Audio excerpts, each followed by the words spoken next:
Every tradition has a circle.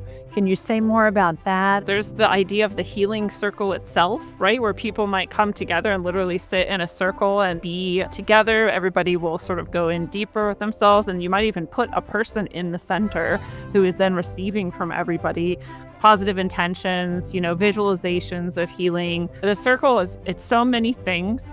One of my favorite ways of looking at it is that it actually represents totality, but also duality. This masculine and feminine sort of aspect is one way of looking at duality. And that line of the actual circle itself on that external part of the circle, the line is the masculine. The line is clear, it is distinct. And then the center of the circle is the feminine. It's the emptiness, it's the receiver, it's the void. It's one thing, but even in the one thing, you can see the two aspects that divide each other, but also come together to form the whole.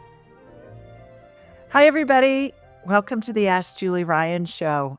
It's where we blend spirituality and practicality to help you live a life of purpose and joy. We have Lindsey Scharmyn with us on the show today. Lindsey's a spiritual and shamanic teacher and healer who uses sound healing, tarot, and channeling to help her clients heal. I'm looking forward to hearing how she combines these techniques and figures out which clients will benefit the most from what type of healing. Please remember to subscribe, leave a comment, and share this episode with your family and friends. Now let's go chat with Lindsey. Lindsey, welcome to the show. I'm so delighted you could join us today. Thank you, Julie. It's so good to be here. I'm really honored to be your guest. Well, I'm honored to have you. It seems like you've explored several spiritual cultures and traditions. Please tell us about your journey. It's so much to describe, but I have been guided through it. I really feel called through my journey, and I feel I try to say, it's not like I really resisted it. It's not like I didn't want it, but I also didn't really go looking for it. And sometimes I maybe felt like I wanted to resist it a little bit. A little scary sometimes, a little intense sometimes. But a lot of different traditions have come through. And to some degree, I went looking for some of them, right? I was interested. I wanted to read about various traditions. And so I had books here and there.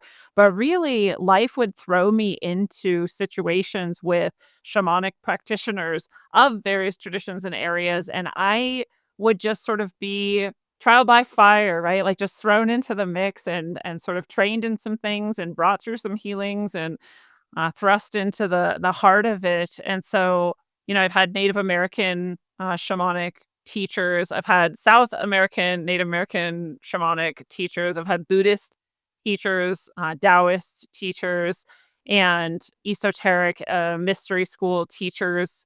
So none of it, again, was just something I was sort of looking to check off, like, oh, now I've got this tradition. Okay, on to the next. But this is just sort of how life sort of threw me in with people and what came out of it. And so now I have this really rich background in a lot of these different traditions that I've sort of mixed all together in a somewhat syncretic way, in this mixing pot of my own personal, unique brand of spirituality and of teaching and of healing and all of these tools I get to use. So I feel really honored to have been called to it all. And I really love everything. They all have such beautiful aspects of them. All these different traditions are so rich. So I also really love getting to see how they are connected, how they seem to share, this sort of foundation and these sort of echoes that come through each of these different traditions. And I don't think it's the same as cherry picking, right? To just see that in this tradition we have this idea of the four directions being really powerful, and in this other tradition we do too, right? And in this tradition over here we have the circle as the place where everyone comes in, and there's the center of the circle and the outer ring of the circle, and every tradition sort of has this, and every tradition has some sort of aspect of the divine spark within us. And you can just start to see these things over and over and over again, and it just helps sink it all in even deeper. You couldn't forget if you tried. Well, that was my question. You answered my question. You must be psychic or something, because I was going to ask you to tell us about the commonalities in those different traditions. And I'm interested in you were talking about every tradition has a circle. Can you say more about that and also give us some examples? Yeah, so there's the idea of the healing circle itself, right? Where people might come together and literally sit in a circle and be together. Everybody will sort of go in deeper with themselves, and you might even put a person in the center who is then receiving from everybody positive intentions, visualizations of healing. You might do this without putting the person in the center too. You might just sort of mentally place them in the center of the circle. Sometimes you place yourself in the center of a circle in some of these traditions where you're calling in your guides and allies around you. A lot of different shamanic and healers and of different traditions, guides and teachers will do this for themselves as a form of protection before they go do any sort of spiritual teaching or work, right? So there's the sacred circle that you're the center of. There's this idea as well that, the universe itself is sort of built in circles, right? We have the Earth, globe or flat, there's circular energy involved, right? We have all of the, orbits of the planets that go around us, so we even see some of these things in, science or materialist, reality as well, not just in these spiritual traditions. In the Native American traditions, there's often the directions, north, south, east, and west are always really important, and the center of the circle is the person, or the tribe. Right? And so there's these ideas as well when we do things like powwows or these types of things. We also have the larger circle of the audience or the guests, right, who are there as part of it. And the dancers are also often going around in a circle. The drummers will often be in a circle around the edges too. So there's just lots of repetitions of this. And that's just one. Right? And every tradition sort of has some version of this that's sacred and used in many different ways. Well, I'm thinking of the Taoists, like with the yin and yang, and those are in a circle. And I'm thinking of when somebody is dying, I see the angels and the parents or the closest maternal and paternal spirit to the person who's dying form a circle around the person as they're dying, and then it opens up into a horseshoe and then a straight line. And I'm thinking of, I see a lot of vortices in healing and also when somebody's transitioning, which is a circle that's just spinning. I see a lot of circles used in healing that remind me of a picture of the Milky Way galaxy. I never thought about it before. Right. Well, Yeah, this is wow. now you're also connecting with the spiral, which is this fundamental symbol that is repeated in all of these traditions as well. But you reminded me talking about dying, this is sort of a tangential thing, but my one of my chickens, I have chickens, and one of them was sort of my chicken, right? We were very close. Oh, And I'm close with pet all of them. chicken? Yeah, it was my pet chicken. Out of all of them, she and I were the closest. And so we had a special bond. And she passed recently, later last year, and right before I knew she was headed out, she came in a dream and told me actually, and so I understood that she was leaving soon. It was really beautiful. But her fellow, hens and mates also knew that she was leaving. It was very, very obvious because she would be sitting and they would all sit around her in a circle looking at her. And I've never seen them do that before or since with any other chicken. But she was sick and they knew, right? And so they were all coming together to surround her. So it's a natural principle. It's not like we made this up and decided the circle would be important. We see it reflected around us. And like you said, the galaxies, right? And we start to get into other aspects of that spiraling energy as well, which is very significant, especially in movement, transition, and energy creation or destruction. So these things, we can see them all around us. Nature is actually our best teacher, I think. So what does the symbol of the circle mean to you, and why do you think it's showing up in all of these cultures and religions and civilizations? It's such a deep question, actually. And the circle it's so many things. One of my favorite ways of looking at it is that it actually represents totality, but also duality. And we don't always think of it this way, but it's actually perfect when we think of this. So, the circle contains everything. It is totality. It's all things are contained within the circle, right? This is the whole. But the duality of it is this masculine and feminine sort of aspect is one way of looking at duality. There's a million dualities we could pull out, but masculine feminine is an easy one. And that line of the actual circle itself on that external part of the circle, the line is the masculine, right? And it holds the line, it is clear, it is distinct, right? And then the center of the circle is the feminine, it's the emptiness, it's the receiver, it's the void, it's the shapeless. And so we can see even just in the simplicity of the circle, this whole universe is actually reflected in that, right? The totality is there, and so is the duality. It's one thing, but even in the one thing, you can see the two aspects that divide each other, but also come together to form the whole. So this is the basic of the circle, right? Wow. I never thought I talked this much about circles, but it's fascinating. You've really piqued my interest here.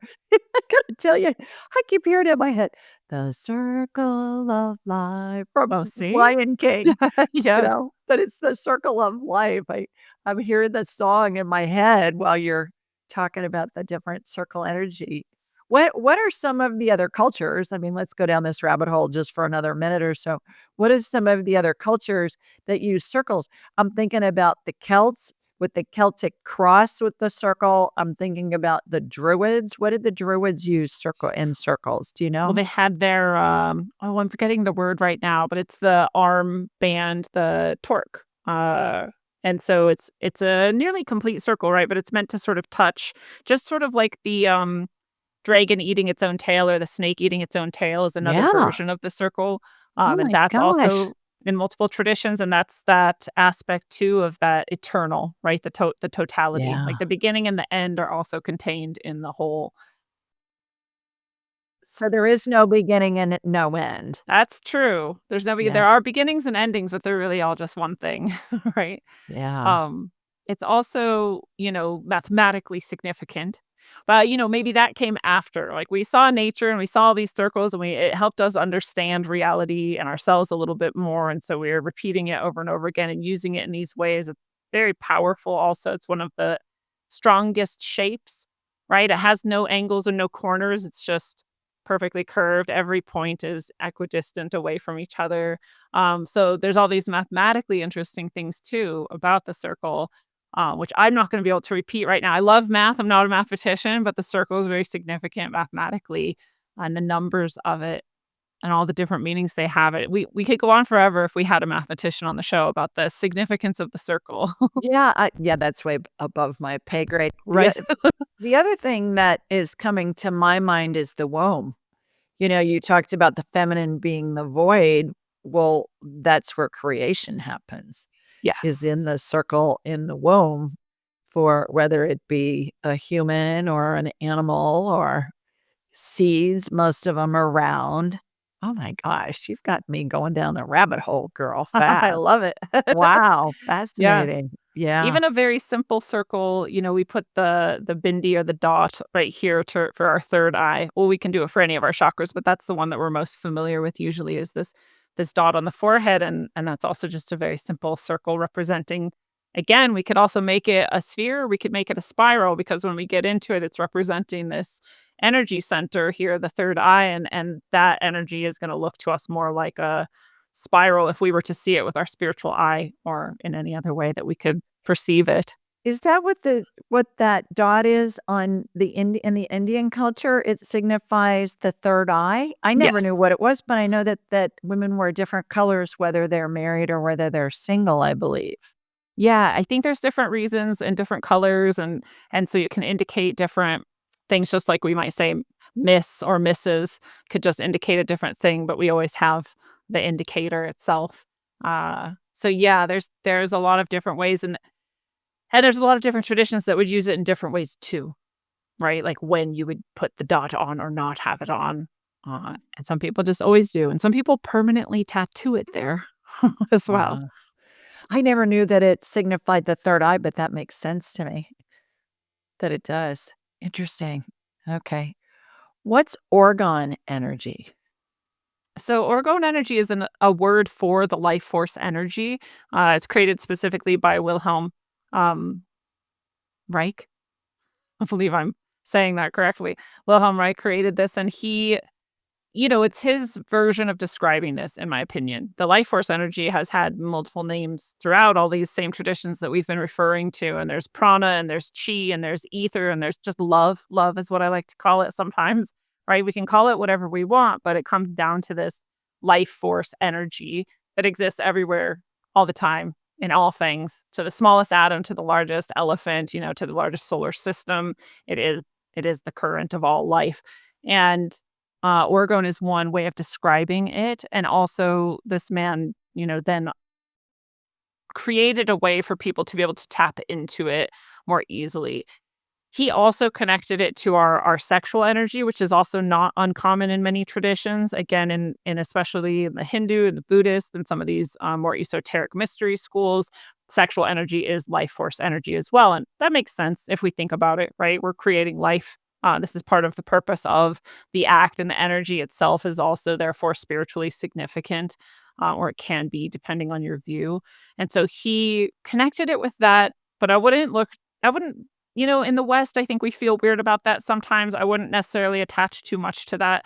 If people want to, they can, but if you don't, you don't have to just consider life force energy is everywhere. Our breath is life force energy, right? Our ability to be animated and alive is because of life force energy. And so we can just go that direction with it and think about the universality of it.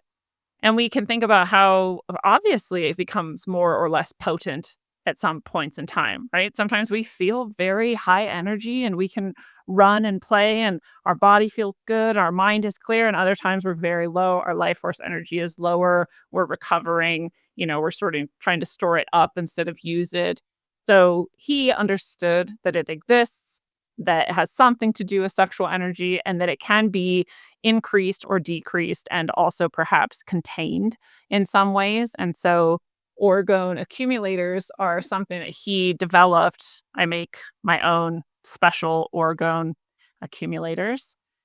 Mine are slightly different from his exact version, and especially the way that other people today are making Orgone. Is orgone a mineral or a rock or something like that? Or it's just a term to describe life force energy? Yeah, So so Lindsay's holding up a receiver. It kinda looks like a candle holder to it is a me. candle. I was just gonna grab the candle and put it in it Yeah. as well. Yeah, it's beautiful. It looks like it's made for those of you that are listening instead of seeing, um, it's it looks like it's made out of some kind of yellowish glass or crystals or something. What's it made out of? Yeah, so I use a resin, like an epoxy, and that's what most people use. And then most people have crystal. Sometimes they have metal shavings. Sometimes they have other bits of organic matter. Wilhelm Reich's idea was that if you layer the organic and the inorganic materials, that is what accumulates orgone energy. Um, and that's true. But I will tell you, we are orgone accumulators in ourselves. We don't need a device in order to do this. Again, you can do breathing techniques, you can meditate, you can do things that you enjoy, you can dance and get silly. Like these are all ways to increase orgone energy or life force energy. And these things that I make are also very good at it. And the things that other people make might be very good at it. But we don't have to have these things. So he said, use any medium and just layer organic and inorganic, and you will be accumulating orgone. He would make boxes that you could get inside of and close yourself in, and it was layered with organic and inorganic all around you, and you were therefore in this giant orgone accumulator. This, what I've made, like I said, is in the resin that I use, and then I have crystals as a layer here on the top sort of edges, and then I have organic flower matter in between, and then I have some metal, in this case, gold flakes at the bottom. And so this is the layering that I do.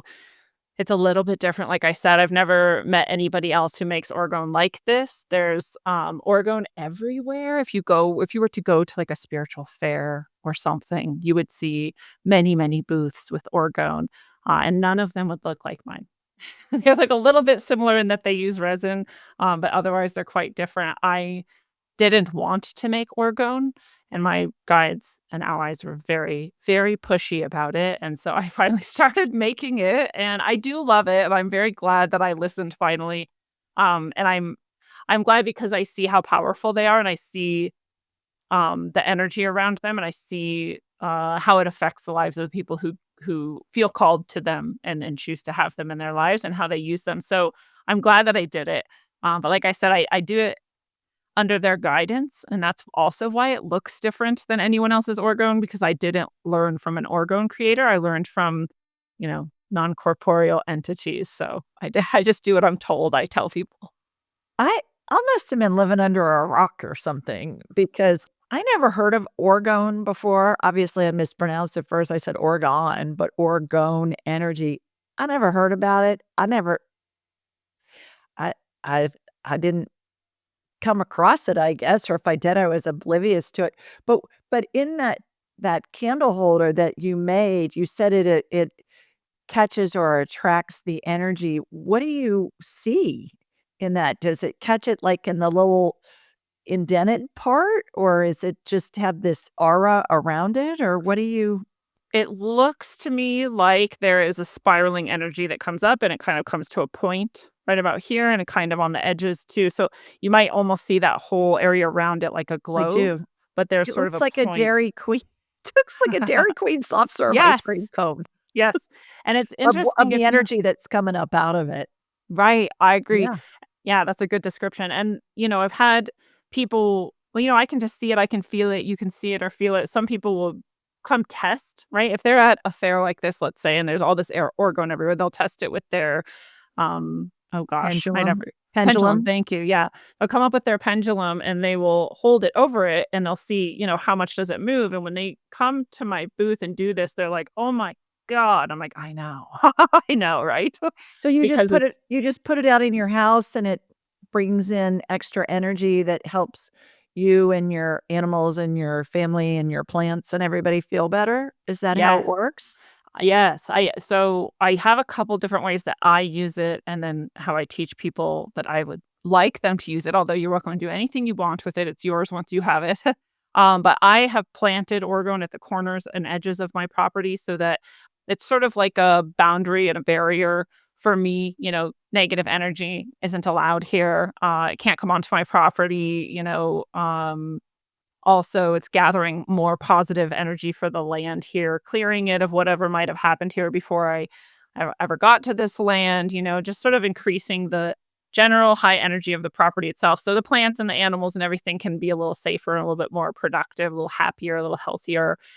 That's what I do outside. I also therefore, protect against EMF damage, and a lot of people use it in this way. They'll put it around their router or their computers and stuff just to keep things a little bit less intense in our own fields. I have pendants that I create. You can wear it, and that can also have that effect. But what I really think is important is to train your orgone, train your any of your devices, your crystals, right? They're all alive. They all have life You force train energy. crystals. Yes. Okay, here's another rabbit hole. What do you mean you train crystals? What does that Yeah. mean?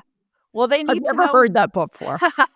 Maybe that's not the best word to use. You can call it whatever you want, but really what I they want your direction. They wanna know what you I want from them. I always tell my husband that he's doing really good in his training, and Yes. he's 10 years older than I he always says, "You can trade me in on a younger model." I said, "Yeah, but then I'd have to train him. Too much Ah, work." true. So, wait till I tell him that we can train crystals. Yes. Yes, and you can place them around your house in the same way and have them do So jobs what do for you you. do? You hold them and set an intention for what you want the crystals to do? I thought different crystals had different vibrations and were used for different things. They have things that they're naturally good at. So same with these orgone, based on the crystals that are in them, the flowers that are in them, the metal that's used for it, it'll have something that it's naturally better at. The one I'm holding has these mukaite crystals, which are better for purification. The flowers in it are all mostly yellow rose and a couple other high vibration that are good for friendship, relationships, and just feeling happy, high energy like that. And gold is really good at high level energy as well. That would be more like joy or happiness and also high connectivity. So it can also be good for psychic impulses, and gold's also very purifying physically, so there can be some health effects from that too, along with this mugaite. This would be a good one, for example, for if you are healing from something or keeping yourself pure so you don't get sick. But even though that's what it's good at, you could also say to it, "I would like for you to also increase my abundance. Thank you." Right? Just you could keep it as simple as that if you want. It heard you, it knows. Or you can sit with it, you can meditate with it, and this just makes it stronger. It makes your and its connection easier. It makes it easier for it to know what you want from it. And so all of those are ways that you can sort of train it to do what you want. You can do the same with crystals. So an amethyst crystal might be really good for crown chakra connection, increasing your spiritual gifts, your third eye, etc. And also, it can do anything you want. They're not just one-sided and they're not mindless, in my opinion. Wow. So Wow. Well, you hear about the talking rocks back in the day. The there you Playboy go. Mansions, they had Hugh Hefner had a big, huge boulder. And he had his security system in it. I knew somebody that went there one time as a service person, and he said, "You pull up in the driveway and you push the button and you're talking to a rock." And they've got they've got the security guard talking to you and saying, "Okay, what are you doing? How can I help you?" That kind of thing.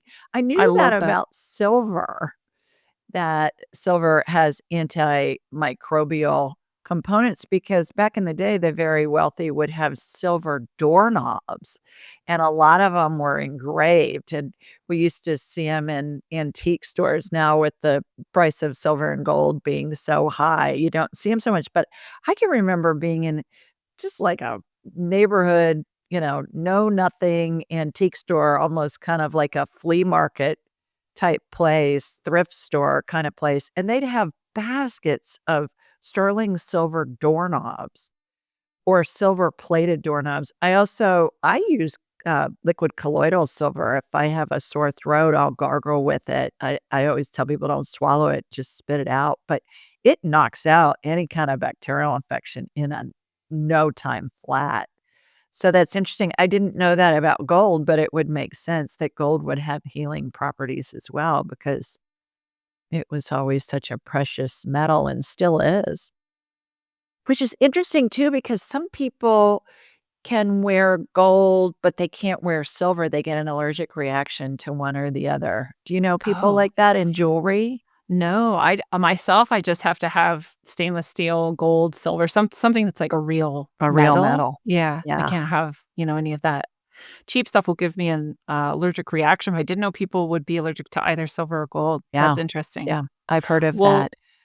yeah, especially wealthy people used to have silver or gold utensils and plates as Oh, well, yeah. right? So they're Yeah. getting the trace element within them. And we don't have that anymore, right? I'm not eating gold or silver. I don't know, like you, I have the colloidal, but they're starting to make colloidal gold as well. And this is becoming more popular, and people are using it for, anti-parasite or antifungal and just some of these more pernicious things that might be invasive in people's systems. So it's interesting it's coming back. I just got called to gold. I never wore gold. I didn't think about gold. I didn't dislike it. I just had never thought of it. And then about 2 or 3 years ago, all of a sudden my guidance was like, you have to start wearing gold. You have to start getting gold and having gold around you. And I started understanding this is something in the field needed to be uplifted. The gold brings in this aspect, and it is this high conductivity, right? It's also really highly protective, right? We use it in audio. Again, our producer might know more than me, but in audio, it's one of the highest shielding element, right? And so it's used in really, really high quality cables and whatnot will be gold plated because it's the highest level that you can get. So there's a reason it's not just about the rarity, right? It's also about the sort of energy or vibration of the I'm going to say soul of these elements or these crystals or this orgone. Everything has its own information field that we could call a soul if we want to, and I do. So yeah. Interesting. Let's back up. I have a couple of questions. I wanna take a few steps back. First of all, you've used the term mystery school a couple of times. What's a mystery school? Is that Hogwarts, like in Harry Potter, or what's a mystery school? I wish so badly that they had Hogwarts and I could go to it. Yes, a mystery school refers to a tradition that is hidden, and is so, wouldn't be like the church or it wouldn't be like a monastery. It would be even harder to find than something like that. Some people would call some of them secret societies, but not all secret societies are mystery schools. So mystery schools are a more hidden, esoteric spiritual tradition instead of teachings. A lot of these had to go underground in various times and places because of persecution and not understanding, what was okay, what wasn't, and just being fearful of the unknown. And so there's a lot of them that have been hidden for those reasons. It's not necessarily that they don't want people to have the teachings. In fact, I don't know of a single mystery school that wouldn't want everyone to have the teachings.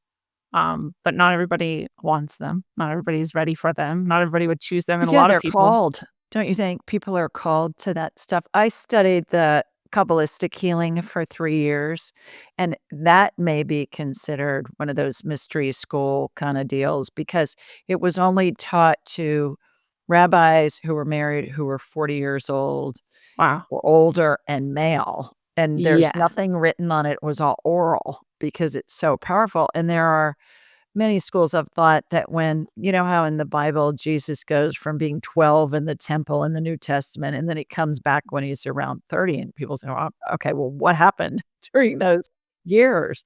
And there are a lot of schools of thought that he learned Kabbalistic healing, and, that helped him perform a lot of the miracles that he Yes. was doing. Certainly not to negate people that believe that he's the son of God, Right. but that he learned some of the human techniques to help bring in that divine energy, and I find it fascinating. Yeah, I learned the energy healing and the Kabbalistic healing, and I there it's, like you, it's all just mushed in there together, Right. with all the different things that you learned. Back to your journey, did you just wake up as a kid and think, "I'm gonna go study all these ancient cultures and their energy and their healing properties and all of that?" Give us a little bit of an idea of how you came about that. Were you like a plumber beforehand, or what were you doing before you started getting into all of this? Yeah, yeah, I definitely didn't, as a kid, have any sort of interest in. I did in a way, but it's so hard to describe because I just, like, knew that God was real, and I knew that animals could talk, and I knew that trees could talk. I knew that there was something constantly talking to me and that I would just know things that I otherwise shouldn't know, and I didn't know I shouldn't know them until, like, adults and other people would seem to get really weirded out when I would say certain things, and so I understood there was a lot more going on, but I didn't have words for it, and I didn't have a frame for it. I wasn't raised by very spiritual people or any sort of tradition. We went to church sometimes, Lutheran. It wasn't a very strong part of our life. We didn't go very often. So, not even that was very strong, but I was sort of just automatically interested in all these things. And I think it's because it just resonated with the part of me that knew that that was real. So when I was a voracious reader, a very high level reader at a very young age. And when I would find books about magic, I would be suddenly even more interested. Like, oh, because some part of me knew this is actually real. This is written as a fictional book. I'm not supposed to think it's real, but I know it's real. So something in me just knew that. But I also was a very, very skeptical person. I'm a very logical person and I'm a very intelligent person. So I also, the more I learned, math and science and these things, the more I developed that sort of skeptical side of me. So I also was not easily convinced so I knew that the spiritual was true. I knew that God was real. I knew magic was real. And I also knew most people talking about it or doing it were not very real. Right? There's a lot of fakers out there, I should say. And so I just understood that too. So I had this weird relationship where I was like love, hate, and I was like drawn to it and also sort of repelled by some of the more shallow and less real representations of spirituality and magic and these types of things. And so I wasn't that into most of it, but I had a lot of spiritual awakenings pretty early, right after puberty, most of them. And in my teenage years, I had really profound spiritual experiences. And once you have a sort of awakening or a spiritual profoundly spiritual, transformative event occur in your life, there's really no going back. You Can can't. you share one of those with us, an example? Yes. So the most profound, I'll say, and that has echoed multiple directions in my life, um, is when I was taken to the center of the universe by my spiritual guides and allies. It happened in my experience in the middle of the night, and it seemed to me like the most vivid dream you could possibly have, because I didn't have any sort of, again, framework for being out of body. I didn't understand astral travel. I didn't understand spiritual guides. Like, I didn't know any of these things. So for it to happen to me, I just thought that is the craziest dream I have ever had. And a lot of really crazy, really intense dreams my whole life. I'm a dreamer. This is part of my spiritual work, is via dreaming, or the dream world. I teach dream walking. And so, it's a profound part of my life. It always has been. But even this was like blowing me away. I don't Can you really have. describe a little bit of it for us? Yeah. So I just, in my experience, I floated out of my house, out of my body, out of my house, and And up how old into were the. you? I think I was 14 is my best guess. It's all a big blur, to be honest, but that's my best guess. It was somewhere around then, 14 to 16, I'll say. And I floated up out of my body, out of my house. I went up into the night sky. I then suddenly understood myself to be in a ship, but I always really stressed that the ship was very much not a ship. It was there for my mental conception to be able to feel safe about traveling through space. It wasn't What did it look physical. like? It didn't look like anything, honestly. It was only there when I needed to look around me and see walls, and when I didn't, it was not there, and I was just floating through space with my guides. So that's why I stress this. To me, it's not a physical ship, it's just a mental construct that was helpful. Were you Um, flying through the universe like you're in Starship Enterprise and you were going really fast through the universe? well, first it was very slow. I was slow. It was probably very fast for most people, but I was able to see everything sort of gradually, like, oh, there's Mars, and oh, there's Jupiter, and like, look way off in the distance, there's, Pluto, and eventually look at, there's galaxies and there's nebula, and I am just enthralled. I mean, if there were a window, I was pressed up against it, just like looking at everything, and just because, I mean, it was amazing, and I had never seen anything like it. This is not, circa 1996. I didn't have the internet, maybe I'd seen a few pictures in a National Geographic. I don't know, right? Like, this Had you was seen not. Star Wars yet or I'd Star Trek? seen I'd seen Star Trek and Star Wars, yeah.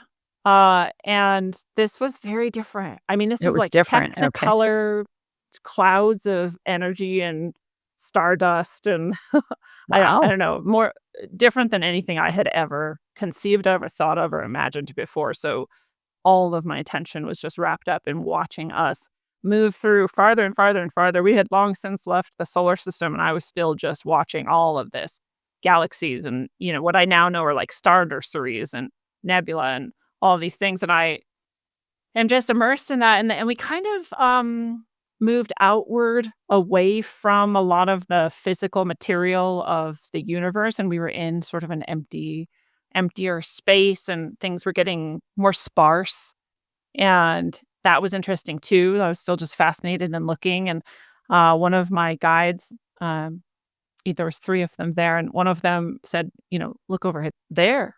And I looked, and there was this center of the universe, which I still just have this overwhelming feeling and reaction to, even when I'm just talking about it. It I was. have full body goosebumps right now with you talking about it too. There's some serious energy there.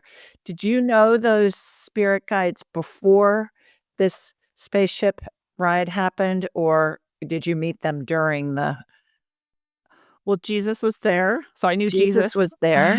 Okay. But I didn't. It's hard to describe too, because I didn't.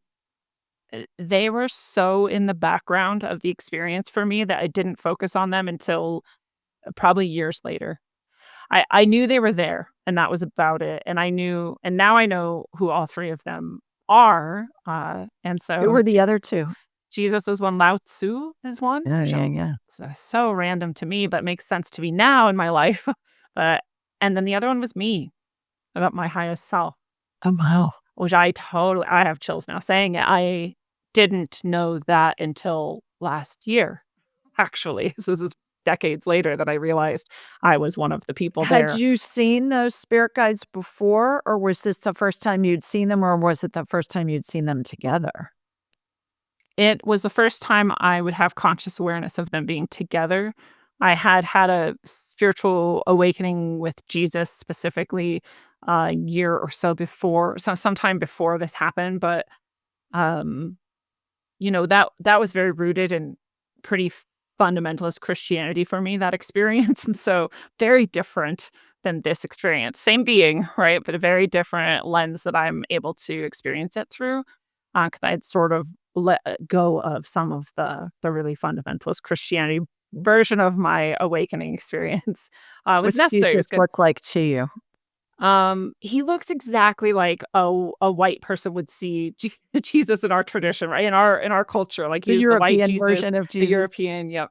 And I really don't think that that is necessarily what he actually looks like. I just think that's the way my consciousness perceives him, you know? Right, right. That's how he comes through. So, But yeah, so yeah, spirit's always gonna show up in a way that we're gonna recognize it. At one of my friend's father's funeral, I was sitting with my parents. They were both still alive, and we were in a Catholic church, and there was a crucifix. I was I leaned over to my mother. My dad was on the other side, and I said, that's a beautiful crucifix, but I really have a hard time believing Jesus was that much of a gringo. I mean, he looked like he was a Scandinavian. He was right. just so pale. I'm thinking, I don't think so, from the Middle East," but it was hilarious. They both laughed out loud. Oh, it was hilarious. Oh my gosh. Okay, so they were there, they took you to the center of the universe, and then what happened? So then I got to see the actual center, and it's this incredibly, unspeakably large. I thought singular light, but it's actually a collection of infinite seeming lights that are each of them probably bigger than our solar system. They're probably bigger than the Milky Way galaxy. I mean, it's massive and indescribable. And the light was overwhelming, but just seeing the light triggered in me this feeling that is also almost indescribable of homesickness. Um, I get emotional and I almost wanna cry when I even think about it because I just knew that's my home, truly. I knew there's something there that we don't really have access to when we're physically living on Earth. We do, right? But not it's not we're not shown it, we're not taught it, we don't share it with each other, like, it's suppressed, it's hidden, it's not very present.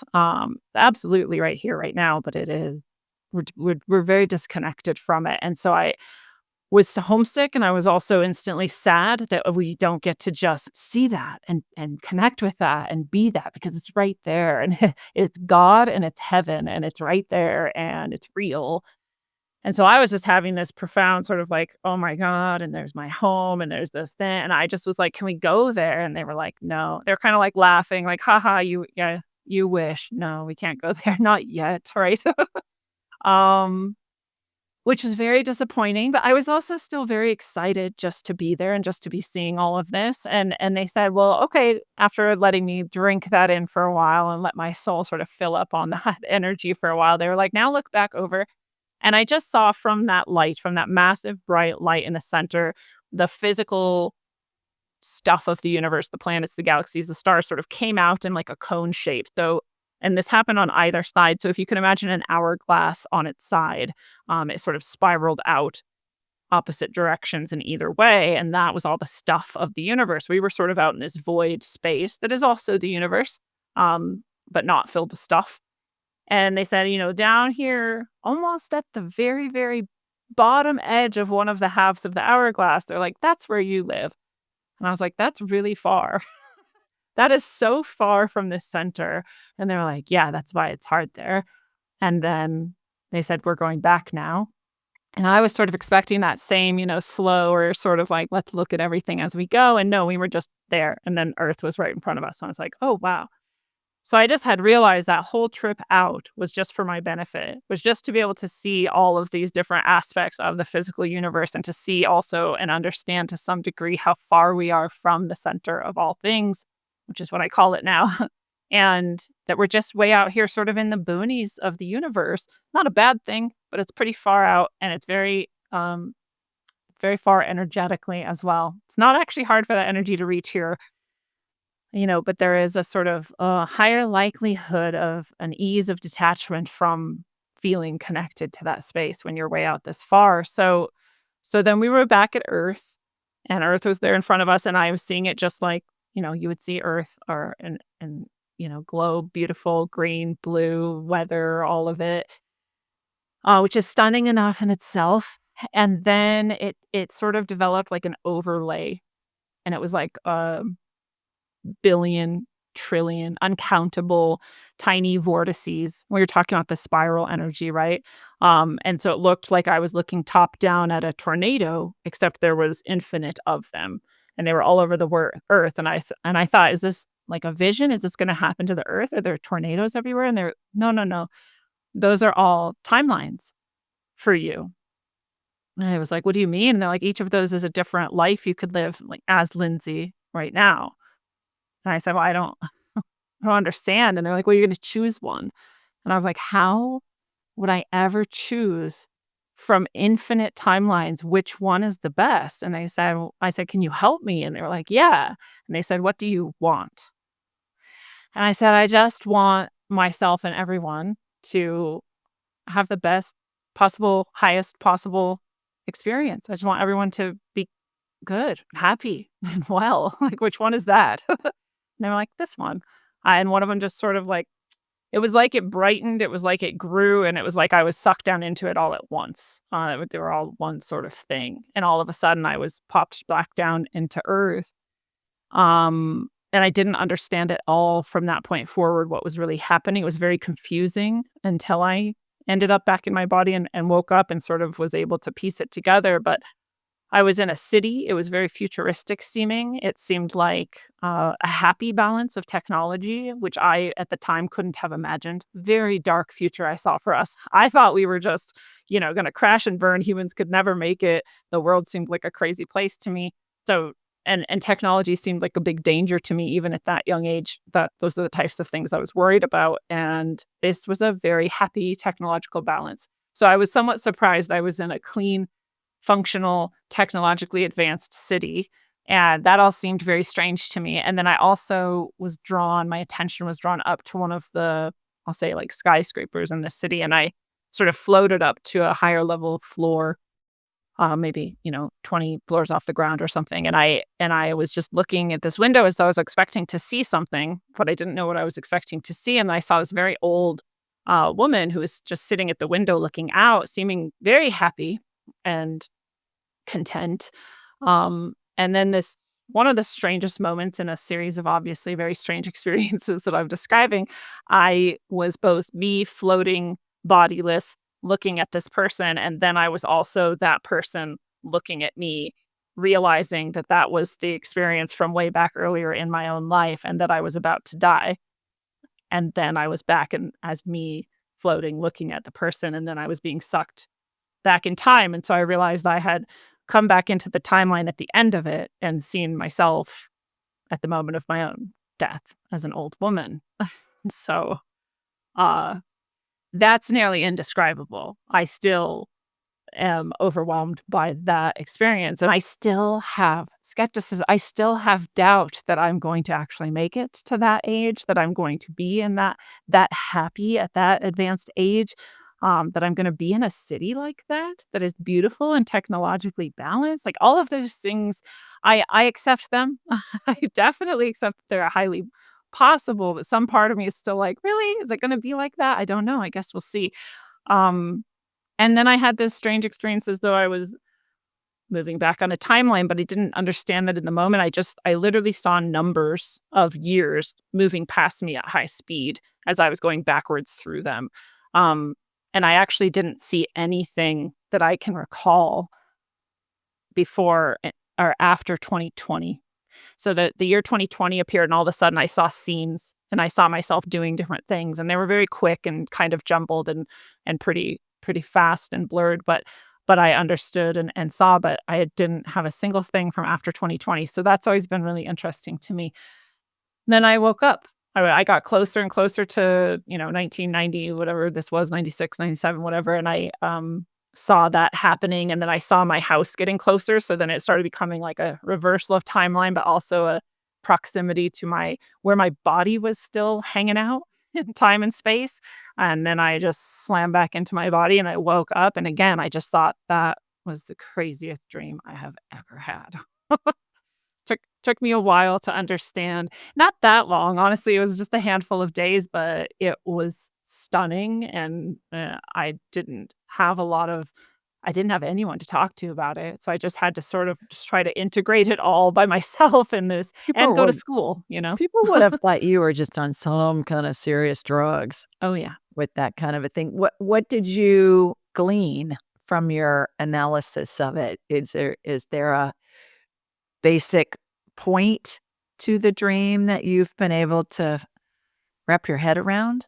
Well, I've since obviously become someone who talks to my guides and allies frequently and does and has other out of body experiences, and so, I've had other experiences with this same experience. Like I said, it echoes throughout my life, and, again, I realized I was one of my own spiritual guides there just last year because last year I experienced going and being the guide to myself and finding myself and bringing me out to the universe, so I again had this multi-dimensional experience, and finally saw, "Oh, that was who the third person was, it was me actually all along," and, that was its own mind-blowing thing, and around this time last year that I was realizing and doing that work, I, understood deeper my guides brought me deeper into this understanding of what the center of all things really is, because in my experience, I went out from my body, went out into the universe, I saw the center of the universe. And, their teaching and my further understanding of it is that it is the center of all things, not because it is at the center of all the things in the universe. It is that too, but it is actually at the center of all things. So that space is at the center of you, literally in your heart and your heart chakra. And all these traditions, again, we focus on the heart as the most profound. It's the place where the messages come through. This is the place that you're actually entangled quantumly with every other consciousness and all of the timelines and all of existence. And you're also quantumly entangled there with that space. And that space is the mind of God and it is heaven. And it literally here in your heart. And that is actually the point. That is actually like, yes, you're all the way down there and it's far and it might be hard and you might feel disconnected sometimes. You're literally walking around with it as you, in you, all the time. When people are like, I just want to go there, I just want to be there, or I just want to leave here. I'm like, but you are already there. And it's not just a nice thing people say. And it's not just to like get you through life. It's like it is literally true. And that if everyone could understand that, I feel like the world would change in a second. It doesn't stop all your troubles, right? Because you're still growing, you're still developing and understanding, and but it instantly makes it that nothing could possibly matter too much if you're a spiritual being and you walk around as heaven within you, never disconnected from God 100% of the time. That changes everything. That's hard for most people to do, though. It's hard Yeah, for most people to even grasp the idea of doing that. Would you it agree is. with that? I would definitely agree with that. Yeah. I I now also understand this is a multi-lifetime endeavor to really walk around with that level of understanding of, I'll call it knowing, because you can read it, you can hear me talking about it, you could conceptually believe and agree with it, but until you actually experience it and recall it and can integrate it into your waking consciousness, then you don't really know it. And I think the path leads everyone there eventually, that it is like a series of keeping true to yourself and using your will and your intention and your heart to continue to follow that truth that brings you eventually there. I agree. You say our spiritual selves are often ignored in this world. What do you mean by that? Well, I don't know about you, but again, when I was a kid, they might say, "Oh, let's go to church," but it was also clear that even the people at the church didn't really believe anything. They were just there because their parents had gone and there was cookies and, the songs being sung. Like, there wasn't a deep faith, there wasn't a deep gnosis, there wasn't a profound understanding of ourselves as spiritual beings, and most people didn't act like a spiritual being.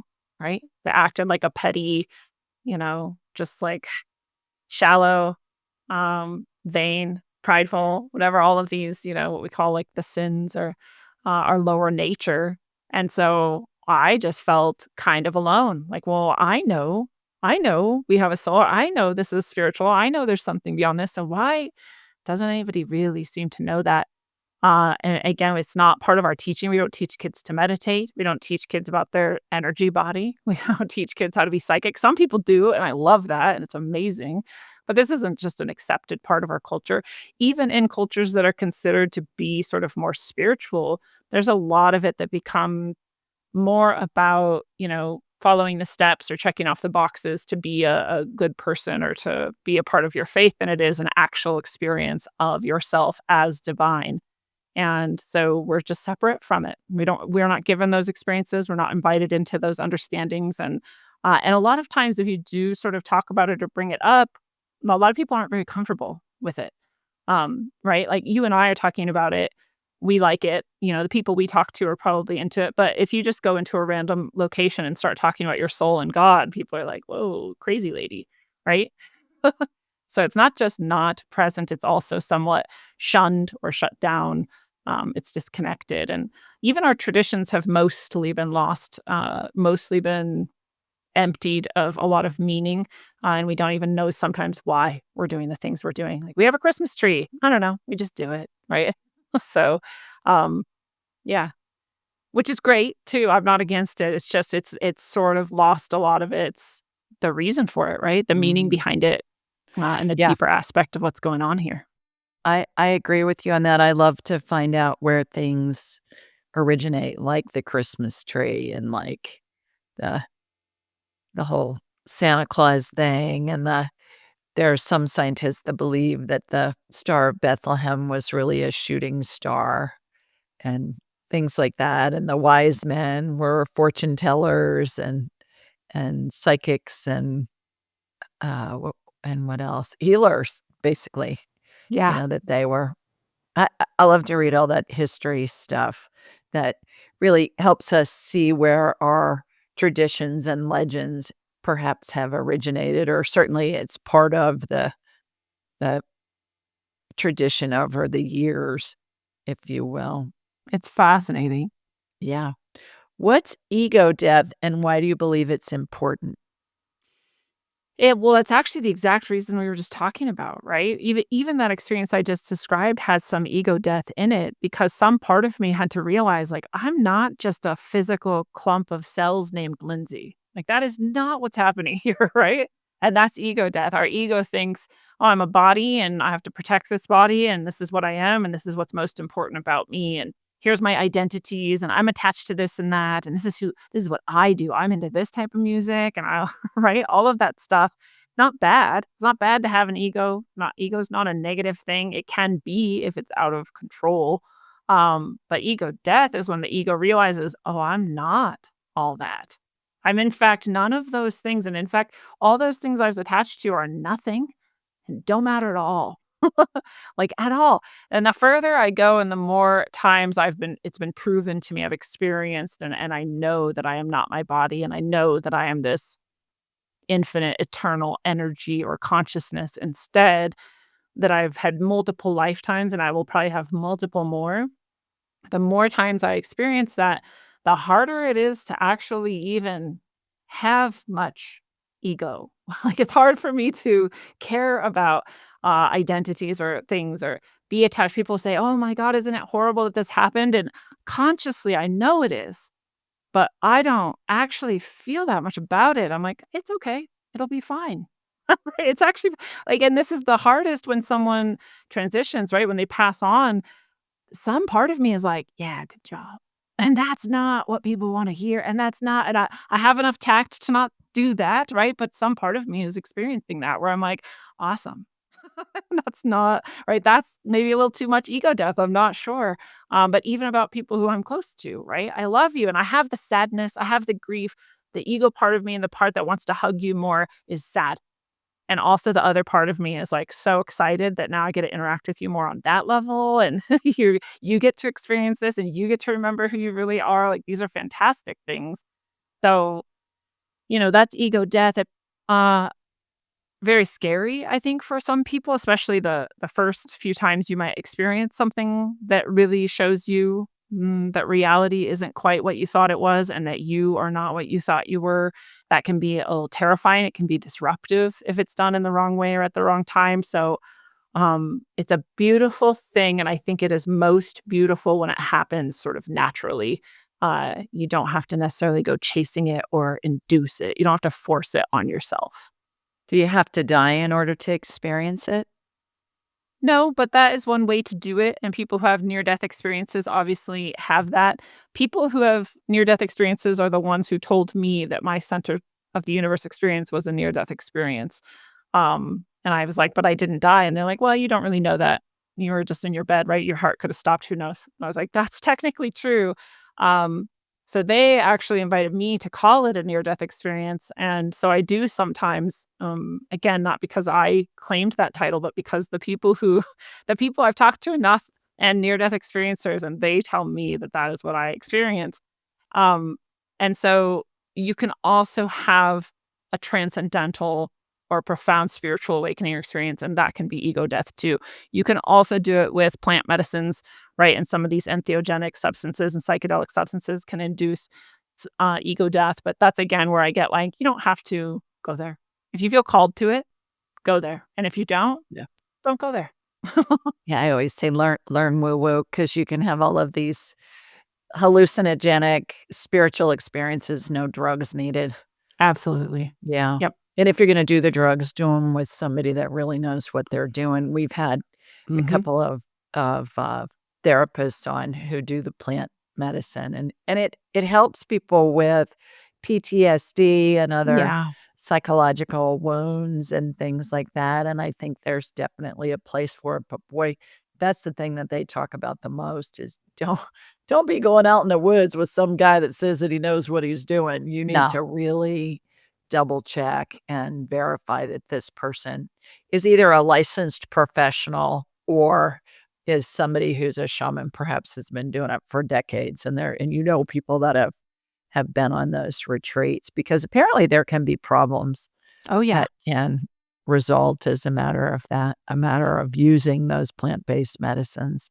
Right. I mean, even I would say the same with any spiritual work you're doing because there can be problems also without the plant medicines involved. And you can also, go too far, too fast, or there can be some negative energies that you were just not quite ready to confront, or there can be some too big energies you weren't quite ready to integrate. And so if you're not working with a trusted person, then I wouldn't necessarily do that. And I have a sort of twofold way, because I work with people one on one. I do actually do plant medicine ceremonies, although I do them very rarely. And again, I do it because I was called. I do it because that was my guidance to offer them. But if someone comes to me and they ask for something, I don't just do it because they asked for it. I do it because they asked for it and because I checked my guidance and said, is this okay to do with this person? Is this what they need? Right? Is this what's good for them? And if the guidance is yes, then I will. And if it's no, then we'll say, no, we're not going to do that. Thank you, though. I appreciate you. Be well. Right. Or here's this other thing we can do instead. Right. And this is also why in my spiritual work, sometimes there are people who are somewhat frustrated and they're like, okay, but if you do, shamanic work, do you do soul retrievals? And I say, well, yes, I do soul retrievals, but I don't offer it as a service because I don't necessarily sit down with someone and say, okay, let's go retrieve your soul. I sit down with someone and we open up the channel in the field, and their spiritual guides and allies and my spiritual guides and allies work together to accomplish whatever is best for this person. And many times it involves a soul retrieval. And sometimes it doesn't because that isn't what you needed right now. Right, and we don't always know consciously. We might think, "Oh, no, I need this. I want this. I wanna do this." But our actual soul is like, "Not yet, not yet. Too fast, too soon, or too big, or too much," and I just listen to that guidance because, brain Lindsay, ego Lindsay has a lot of ideas. Like I said, I didn't wanna do orgone, but that was actually the best thing for me and for other people. So if I listen to my own brain, my own logic alone, it's not quite good enough. If I also listen to my guidance, then it's good. And so whatever tarot, anything you're doing with someone, I would do it with someone who you feel called to, who you feel is trustworthy and is I say too, like, this person should probably have the aspects be living the aspects that you are trying to develop in yourself, or they're probably not a good guide for you, right? Is their life looking like the life that you would like? Is the energy they seem to have around them the energy that you would like to be connected with or experience for yourself? And if not, don't go with that person. It's Yeah, probably not the best way for you. I agree. What's soul retrieval? Soul retrieval is a concept spiritually, and it has a different aspect. If you were working, for example, with a therapist or a psychologist, that could be similar, and it might be the reintegration of the psyche, right? And so it's this idea that we have rejected parts of ourselves or shattered parts of ourselves or lost parts of ourselves in different spaces, sometimes in other lifetimes. And that needs to be brought back into the whole and into the flow of the system, right? The way it looks to me on the soul level is there is literally a version of you somewhere that is stuck. And that version is almost always in some sort of pain. They're suffering in some way. They're terrified. They're overwhelmed by grief. There's some sort of negative emotion around it, and that has to be released and addressed. And then that part comes back. The way it looks to me on the soul level when this happens is the person's soul that is still good and upright and doing fine sees this other part, and they connect, they hug, and actually until they're like become one again, and they literally merge back together. Some other shamans I've worked with see it instead like little sparkly bits, and you have to go find all the bits and form them into something and then hand it to the person, and they have to eat it. And, there's all sorts of ways that people see it or experience it, but in every way, it is an aspect of self that has been denied, rejected, cut off, or lost somewhere, and we're just bringing it back into integration. So it usually happens in a session with me.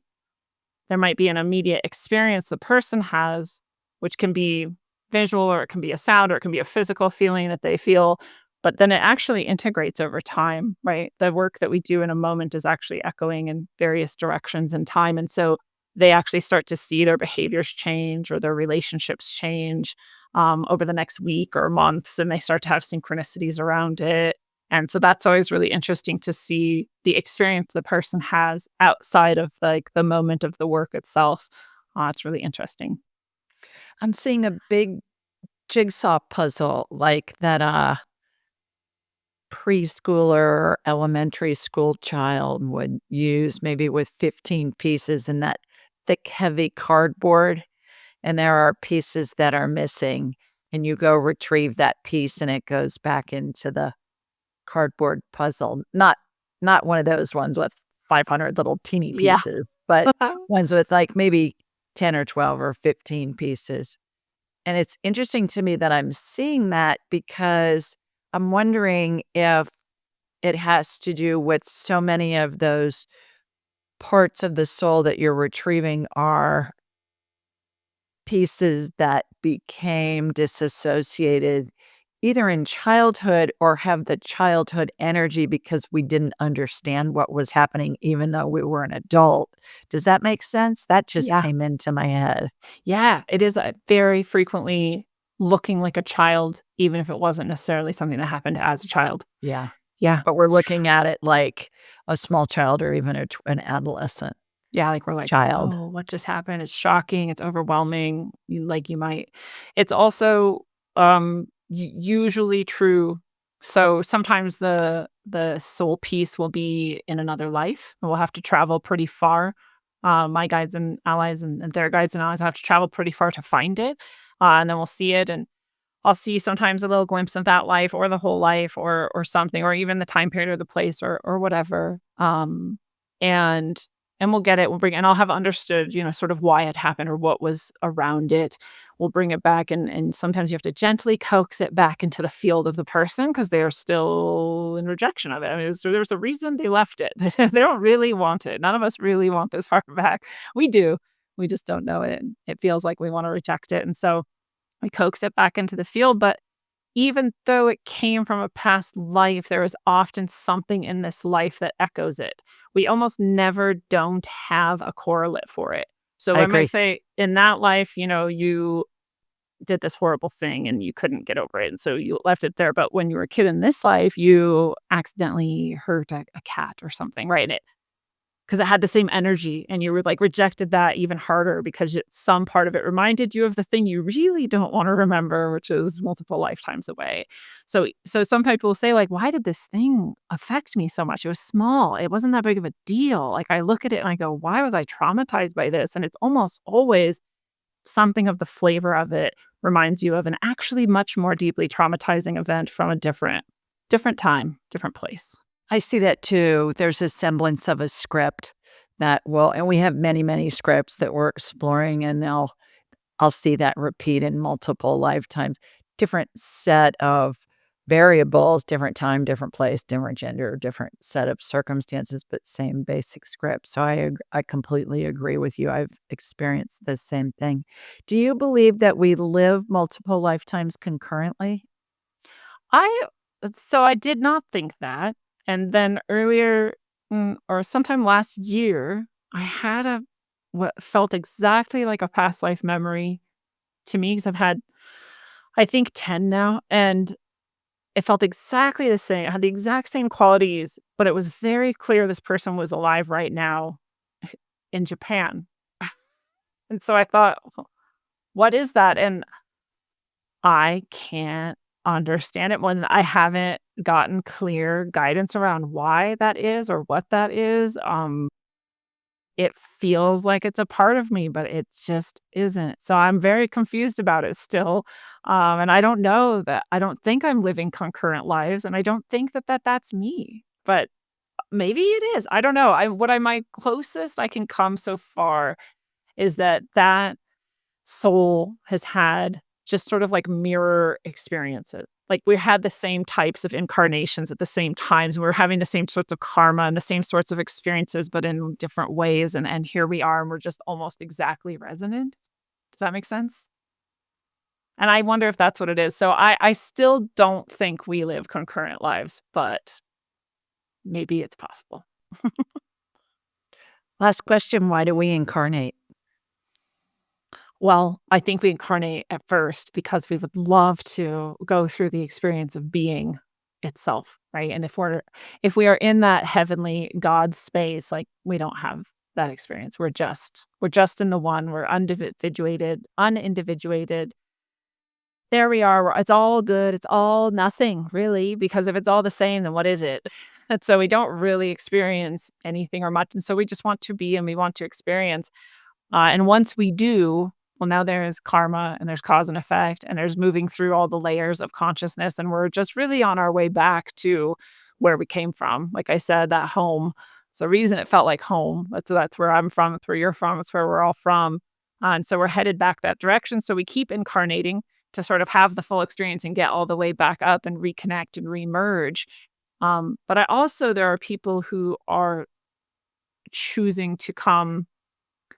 I'll put it this way, they don't have to incarnate anymore, but they do to be of service in a different way than they can if they were purely in the astral realm as a ascended master or spiritual guide. So you can also incarnate for other reasons. Great answer. Wow, what a fascinating conversation.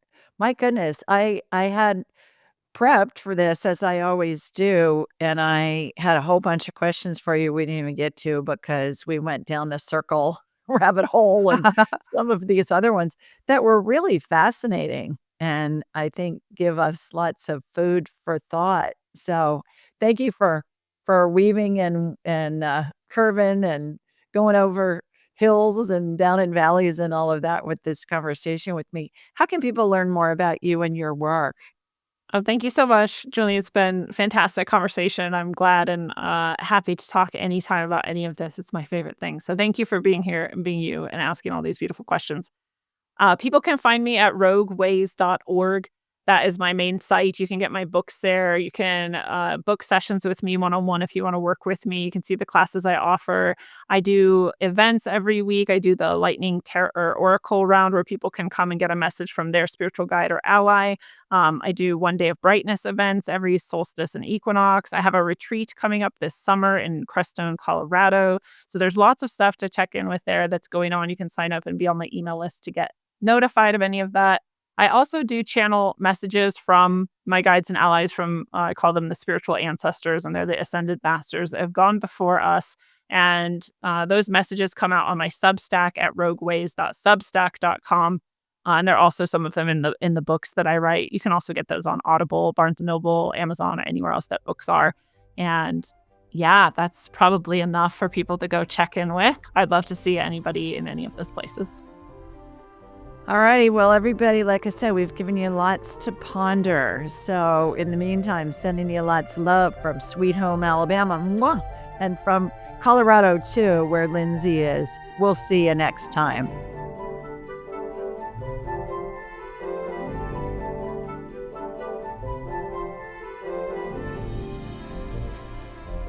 To enhance your spiritual journey, click on one of the videos below and remember to subscribe, leave a comment, and share with your family and friends.